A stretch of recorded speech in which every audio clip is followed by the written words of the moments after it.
mirror that they create, they have the ability to move it and focus it and direct it so that pulsed energy coming off of it actually goes directionally the way they want it to go. Oh, boy. So in other words, if we were in a battle, take situation, for example, in Iraq. Right. They might be able to actually focus low-frequency energy down on a battlefield full of hundreds of thousands of the enemy and create mental confusion, perhaps mood swings, as you pointed out.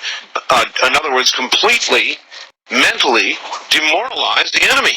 And doesn't that sound like what happened there? I mean, the speculation that we've heard, and it is speculation, that in fact they were testing these kinds of weapon systems in the Gulf War. And there's, in all likelihood, when you think back on the on the footage that was coming out of there, and I mean, they didn't shoot back much. I mean, we had situations there where people basically were confused and over large areas. But only one little thing, though, Doctor. There's a big controversy right now about a lot of our troops that are... F. Gordon McDonald. Creating a cyclotron resonance. And so if you think about it, it's sort of corkscrewing it up as it's focusing it. But it's a firing sequence that's unique to this heater. And the way they sequenced it, it created this focus beam, but it required a larger array and the ability to fire in a certain sequence to create that effect. And we had some radio engineers take a look at all of these patents and tell us, will this work? How will this work? And then we pulled the original patent file, which actually diagrammed this effect that I'm describing. But in simple terms, it was the firing sequence with the antennas and the particular antenna configuration and design that created this effect. One of the other things that we found in those patents, and this is what really triggered my interest from the very beginning, is there were these references to two New York Times articles, one from 1915 and one from 1940.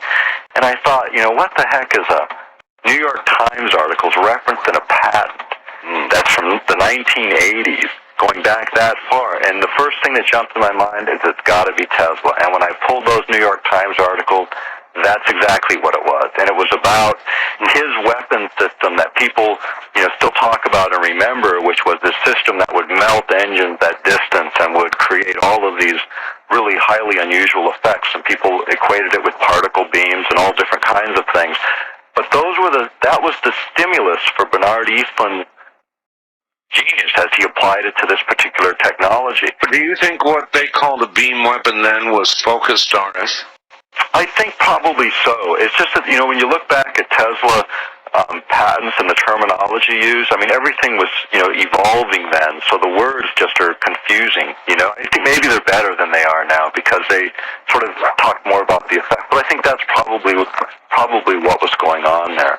But the fact is, it was the stimulus for Bernard Eastman to create this particular patent and then two others that went with it.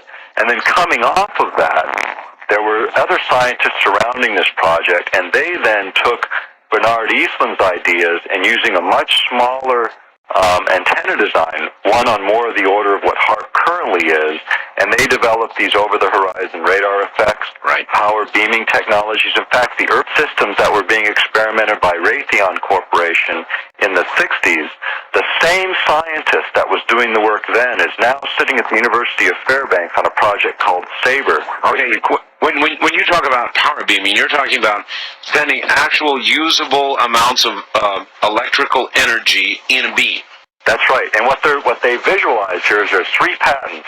One is for the beaming system, one is for the reflector, and one is for a receiving antenna. And they look at it in a couple of different ways. One is suspending platforms in space, where they can run these long-term missions by sending energy up. And the biggest handicap has always been being able to get enough energy up because of that problem with the further you go, the less energy gets delivered at a point. But all right. At that point, we have got to stop our energy and turn it over to the news. So,